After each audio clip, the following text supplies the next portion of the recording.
आज हम monocotyledonous root की एनाटॉमी को सिंपल इंग्लिश में समझेंगे। अगर तुम्हें डाइकोट रूट याद है तो यह टॉपिक और इजी हो जाएगा, क्योंकि दोनों में काफी सिमिलरिटीज होती हैं। मोनोकोट रूट की बेसिक स्ट्रक्चर बिल्कुल डाइकोट रूट जैसी होती है।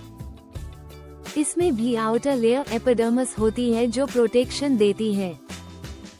उसके अंदर कॉर्टेक्स होता है जो सेल्स का वाइड रीजन होता है और स्टोरेज का काम करता है।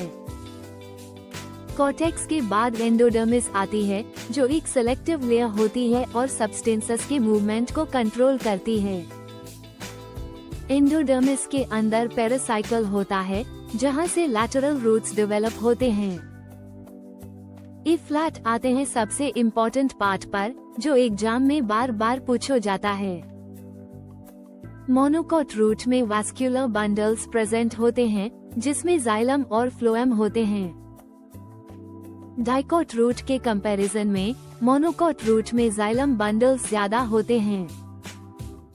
जनरली यह 6 से ज्यादा होते हैं, इसलिए इस कंडीशन को पॉलिच कहा जाता है। ये एक की पॉइंट है जो तुम्हें याद रखना चाहिए। एक और इम्पोर्टेंट डिफरेंस है पीठ का। मोनोकोट रूट में पीठ काफी लार्ज और वेल डेवलप्ड होता है, जबकि डाइकोट रूट में पीठ छोटा या ऑलमोस्ट एब्सेंट होता है। सबसे इम्पोर्टेंट पॉइंट जो डायरेक्टली एग्जाम में लिखना होता है, मोनोकोटिलिडनस रूट्स में सेकेंडरी ग्रोथ नहीं होती। मतलब ये रूट्स थिकनेस में इंक्रीज नहीं करती जैसे डाइकोट रूट्स करती हैं। तो अगर शॉर्ट में समझो, मोनोकोट रूट का स्ट्रक्चर डाइकोट जैसा होता है, लेकिन डिफरेंसेस हैं ज्यादा जाइलम बंडल्स, पॉलीआर्च, लार्ज पिथ और सेकेंडरी ग्रोथ का एब्सेंस।